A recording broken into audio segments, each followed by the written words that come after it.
Quran Surat Ali Imran ayat 37. A'udzubillahi minasyaitonirrajim.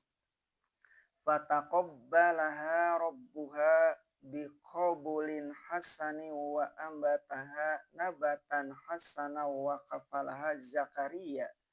Kullama dakhala 'alaiha Zakaria mihraba wajada indaha rizqan. Qala ya Maryamu anna laki hadza. Qala huwa min indillahi innallaha yarzuqu may yasha'u bighairi hisab. Maka diterimalah permohonannya itu oleh Tuhannya dengan penerimaan yang baik. Maksudnya mengantarkan anaknya itu ke rumah suci diterima Allah. Kebetulan untung baik baginya sebab penyelenggara rumah suci itu adalah suami saudara perempuan ibunya, yaitu Nabi Zakaria.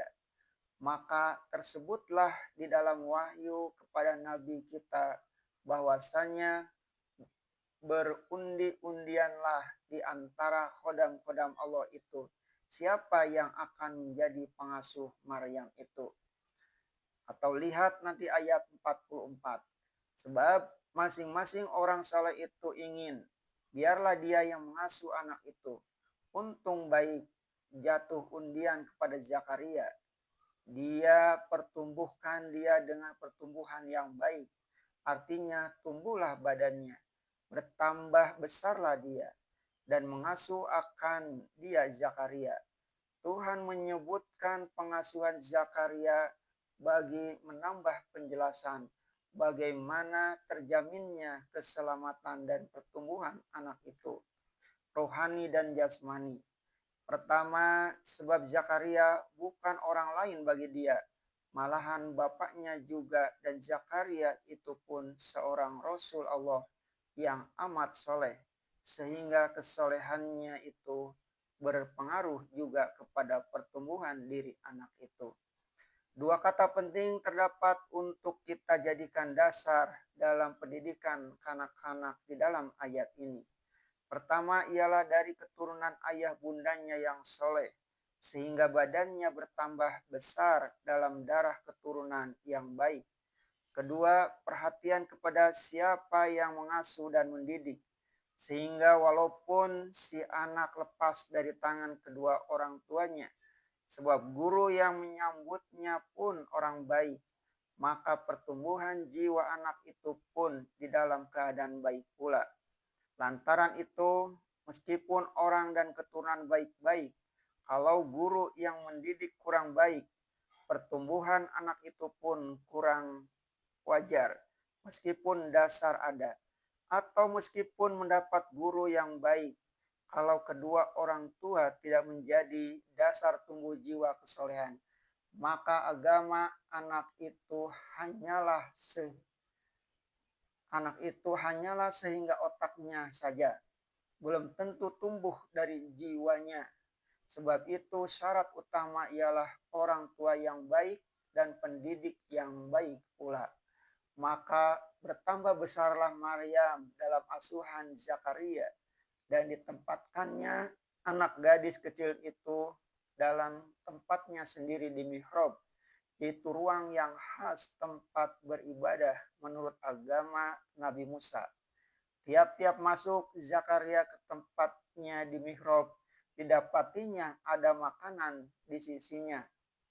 Ada setengah tafsir mengatakan bahwa ketika Zakaria masuk, selalu didapatinya ada saja makanan yang cukup untuk Maryam. Yang lebih mengherankan lagi, kata tafsir itu, di musim panas ada saja makanan musim dingin, dan di musim dingin ada saja makanan musim panas. Tercengang Zakaria melihat. Berkata dia, "Wahai Maryam, dari mana engkau dapat ini?" Dia menjawab, "Dia adalah dari Allah. Karena sungguhnya Allah memberikan rezeki kepada siapa yang dia kehendaki dengan tidak berkira." Namun, karena penafsiran makanan musim panas ada saja di musim dingin, dan makanan musim dingin ada saja di musim panas, meskipun elok bunyinya, tetapi sanad dan dasar riwayatnya kurang kuat. Apatah lagi tidak ada penafsiran yang sahih dari Rasulullah Shallallahu Alaihi Wasallam tentang hal yang penting ini. Tidaklah mengapa jika kita turuti sebagaimana bunyi ayat itu saja, yaitu tiap-tiap Zakaria masuk ke mihrab itu didapatinya sudah ada saja makanan. Padahal Zakaria sendiri kadang-kadang sudah mencarikan makanan buat dia. Ketika ditanya, dia jawab bahwa itu adalah pemberian Allah. Ibnu Jarir At-Tabari menerangkan dalam tafsirnya bahwa pada suatu Bani Israel ditimpa kesusahan makanan sehingga Zakaria tidak begitu kuat lagi menyediakan makanan Maryam sehingga diulangi sekali lagi mengundi, maka kenalah undian pada seorang tukang batu yang soleh, maka selalulah tukang batu itu mengantarkan makanan kepada Maryam sehingga tidak kekurangan makanan.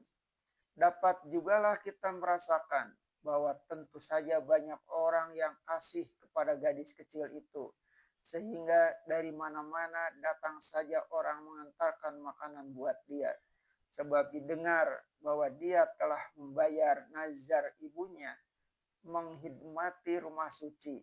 Rezeki yang demikian adalah anugerah Allah yang tidak terkira-kira, yang menurut pepatah rezeki datang tidak berpintu.